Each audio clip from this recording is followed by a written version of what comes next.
these together into what I call, and I've worked with now, gosh, it's probably thousands of people on what I call the true hope process.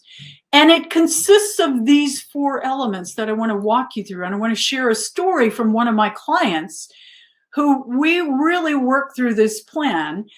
She's a client, she's a head of finance who came in as a new VP of finance at a global healthcare company. And I'll just call her Jane. And Jane came in ready to get the job done. She wanted 20% growth. She was a take no prisoners kind of person, but she didn't take that step of gauging where people were, of meeting them, at their levels, of understanding that there would be a growth curve, or even articulating that vision. So we had to take a step back as she really articulated that vision to people. And it was the first step of that process of true hope. It was really about clarifying the vision, looking at the outcome. What is it you want? Is that the best possible outcome? Are you playing small or are you thinking big? Is it going to be worth the effort? Because it's certainly going to take some effort to get to the end goal. And what beliefs, and this is really important, especially if you're leading others, but it also relates to any human being. What beliefs have to shift to get you where you want to go?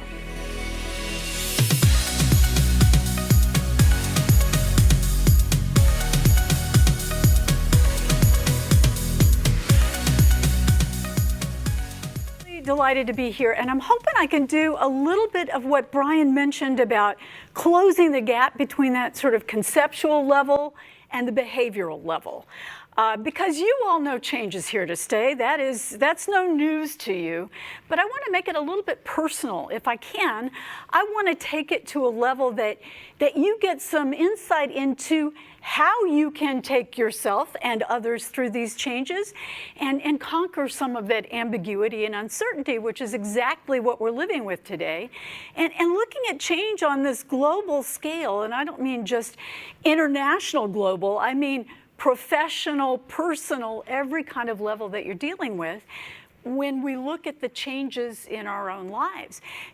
And one thing you may have noticed, but may not have put words around, is the nature of change itself has changed. Have you noticed that? That change is more pervasive, it's more ongoing, it's more accelerated, and it's far more complex than it's ever been in the world before.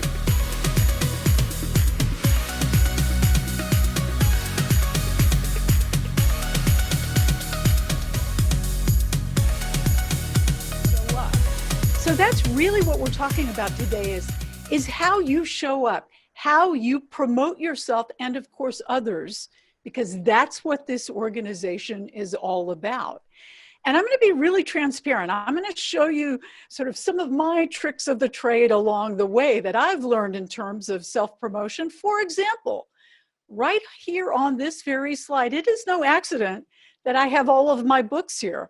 I am reminding you that in fact, I am an author, and that's a big part of my value proposition. That's what I do. And we'll see what's applicable to you as we go along.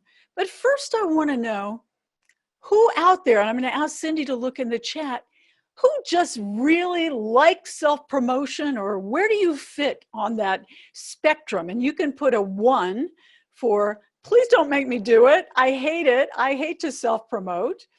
A 2, I can if I have to. And 3, it's one of my strengths. I'm really great at it. I love doing it.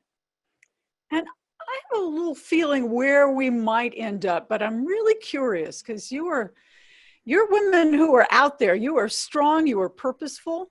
Are you seeing in the chat yet? Now, I know the chat sometimes has a little bit of a lag of people. Oh, it's wonderful, Libby. Of more than 100 women joining us today, the majority are coming in as 2. I've seen 2 3s, and good. I've seen a 2.5. So thanks, okay. Thank you, ladies, for finding that middle ground. 2.5, yes. There are plenty of 1s as well. There are. I figured, and people would be surprised. They always assume I'm an extrovert, and I tell them I'm a situational extrovert. I can ramp it up when I need to. And it's the same with self-promotion. I'm not a 3. I've learned to do it. I'm right in that 2, maybe 2.5 on a good day with you. But it's something I have learned to do along the way. When I left the corporate world, I started my first business, became an entrepreneur in my mid-40s. And in that same year, I left the corporate world. I started my own business. I published my first book. My dad passed away, left me 5 years of back taxes to untangle. I also got a divorce and bought a house, all in 1 year. And boy, I learned the value of self-promotion because I was the sole provider for my family of 4, including my ex-husband.